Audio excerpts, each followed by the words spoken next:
था जब भारत कहता था कि साहब हम कुछ नहीं बना सकते, हमें जो भी चाहिए बाहर से चाहिए, थोड़ा बहुत हम कुछ करेंगे। पिछले 10 सालों में जितना इक्विपमेंट आया है उतना मैंने कभी नहीं देखा, ना मैंने कभी सुना। रोज रोज ऐसा हो रहा है कि नए नए हथियार आ रहे हैं, रडार्स बन रहे हैं, मिसाइल्स बन रही हैं और सेनाओं को और मजबूत किया जा रहा है। अमेरिका से तो हम जो हथियार लेंगे, लेकिन हमें रूस को नहीं छोड़ना चाहिए, क्योंकि मुझे थोड़ा सा डाउट है अमेरिका अंडर ट्रंप ये हमारी हेल्प तो कर देगा, मदद तो कर देगा, टेक्नोलॉजी भी हो सकता है दे दे, मैन्युफैक्चरिंग भी कर दे, लेकिन अमेरिका कब पलटी मारे आपने देखा ट्रंप ने क्या करा।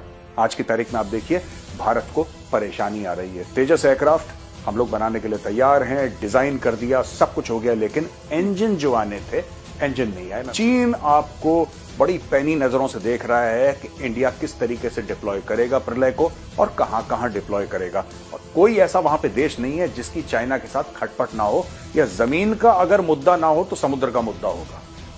अब सबको भारत इस बार जो गणतंत्र दिवस की थीम रखी गई है वो है स्वर्णिम भारत, विरासत और विकास है, जो 150 वर्षों के समृद्ध और जो इतिहास है और साथ ही साथ जो विरासत है उसको दर्शाएगा। मतलब 1947 से लेकर 2047 तक का जो एक विकसित भारत का संकल्प है, जो सोच है, जो विचार है, उसकी झलक आपको नजर आएगी।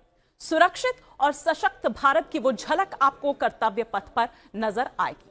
और आज इस पर बात करने के लिए हमारे साथ एक खास मेहमान जो कि किसी परिचय के मोहताज नहीं है। आप टीवी डिबेट से लेकर सोशल मीडिया तक दुश्मन देश जो हैं उनके छक्के छुड़ाते हुए आप उन्हें देख सकते हैं। ना केवल इतना बल्कि भारतीय सेना में खुद वो सेवाएं दे चुके हैं, और मैं ये कहूंगी कि डिफेंस से लेकर विदेश मामलों के जानकार मेजर गौरव आर्या इस वक्त हमारे साथ जुड़ चुके हैं। बहुत स्वागत है सर आपका। Happy Republic Day to you.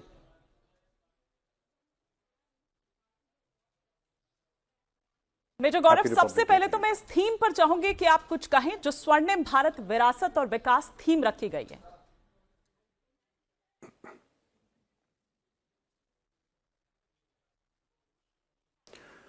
जी, जो फ्यूचर है, जो भविष्य है वो स्वर्णिम है। और मैं जहां तक फौज की बात है, जहां तक सेनाओं की बात है, मैं एक बात तो ये कहूंगा कि पिछले 10 सालों में जितना इक्विपमेंट आया है उतना मैंने कभी नहीं देखा, ना मैंने कभी सुना। तो जो मेरा जवाब है आपके सवाल का हिमानी, वो आर्म्ड फोर्सेस को लेकर ही रहेगा। और इसमें चाहे आप चिनूक हेलीकॉप्टर्स की बात करें, चाहे आप तेजस एयरक्राफ्ट के एक्सेप्टेंस की बात करें, क्योंकि तेजस एयरक्राफ्ट तो बहुत समय से चलता चला आ रहा है, पिछली सरकारों का भी, लेकिन जो उसको मास एक्सेप्टेंस मिला, इतने सारे ऑर्डर्स, क्लोज टू 100 एयरक्राफ्ट का ऑर्डर दिया गया, ये बहुत बड़ी बात है। उसके बाद आप राफेल की बात करिए, या फिर आप चिनूक हेलीकॉप्टर्स की बात करिए, आप अपाचीज की, कितने मतलब army, navy, air force, aircraft carrier आपने देख लिया, आपने न्यूक्लियर सबमरीन्स देख ली आते हुए पिछले 10 साल में। तो रोज रोज ऐसा हो रहा है कि नए नए हथियार आ रहे हैं, रडार्स बन रहे हैं, मिसाइल्स बन रही हैं और सेनाओं को और मजबूत किया जा रहा है। तो जब हम स्वर्णिम भारत की बात करते हैं तो मेरे लिए एक फौजी होने के नाते, एक वेटरन होने के नाते, इससे बड़ी फख्र की बात नहीं हो सकती कि हमारी फौज को वो हथियार मिल रहे हैं जो उनको बहुत पहले मिल जाने चाहिए थे। लेकिन ठीक है, कोई बात नहीं, देर आए दुरुस्त आए, and it's a matter of great pride for all of us.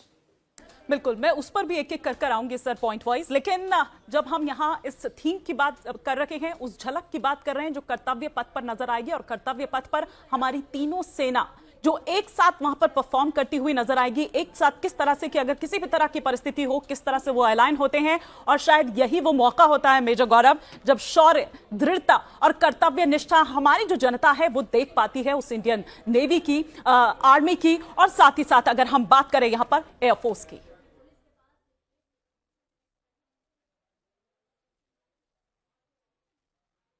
नहीं, बिल्कुल हिमानी, आपने बिल्कुल ठीक बोला।